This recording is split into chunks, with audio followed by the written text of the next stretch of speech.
இயந்திர வாழ்க்கைக்கு இடையே சிக்கிக்கொண்ட நம்மில் பலருக்கு இன்று இரக்கம் அப்படிங்கிறதே இல்லாம போயிருச்சு.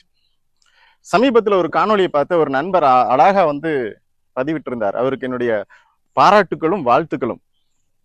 அதாவது, நம்ம ஒரு மிட்டாய் சாப்பிட்றோம், அதனுடைய உரையை கண்ட இடத்துல வீசிடுறோம். அடுத்த நாள் ஒரு தூய்மை பணியாளன் அதை சுத்தம் பண்ணுமே அப்படிங்கிற இரக்கம் நம்மள்கிட்ட இல்லை. போற வழியிலையோ எங்கேயோ நம்ம பாட்டுக்கு எச்சி துப்பிடுறோம். அந்த பாதையையோ அந்த வழியையோ வேற யாராவது ஒருத்தர் பயன்படுத்துவாங்களே, அவர்கள் அதனால் பாதிக்கப்படுவாருங்கிற இரக்கம் இல்லை.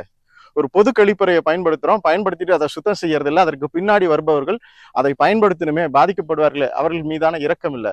ஒரு சுற்றுலா தலத்துக்கு போறோம், அங்க நமக்கடுத்து அந்த சுற்றுலா தலத்தை பலர் ரசிக்கணுமே, அதற்காக அந்த இடத்தை தூய்மையாக வைத்திருக்கணுமே அப்படிங்கிற எதுவுமே இல்லாம அந்த இடத்தை நம்ம சரியா பராமரிக்கிறது இல்லை. யார் மேலேயும் இரக்கம் இல்லை. இந்த உலகத்துல எதை பார்க்கணும்னாலும் எதை தெரிஞ்சுக்கணும்னாலும் நமக்கு தேவை கண்கள். அந்த கண்களுக்கு இப்படிப்பட்ட ஒரு இரக்கம் இல்லை அப்படிங்கிறது அவை கண்கள் அல்ல, முகத்தில் இருக்கக்கூடிய புண்கள். இதைத்தான் என் வள்ளுவன் தன்னுடைய கண்ணோட்டம் அப்படிங்கிற அதிகாரத்துல குறள் எண் 575 ரொம்ப ரொம்ப அழுத்தமா பதிவு பண்ணியிருக்காரு. கண்ணிற்கு அணிகலன் கண்ணோட்டம் அஃதின்றே புண்ணென்று உணரப்படும்.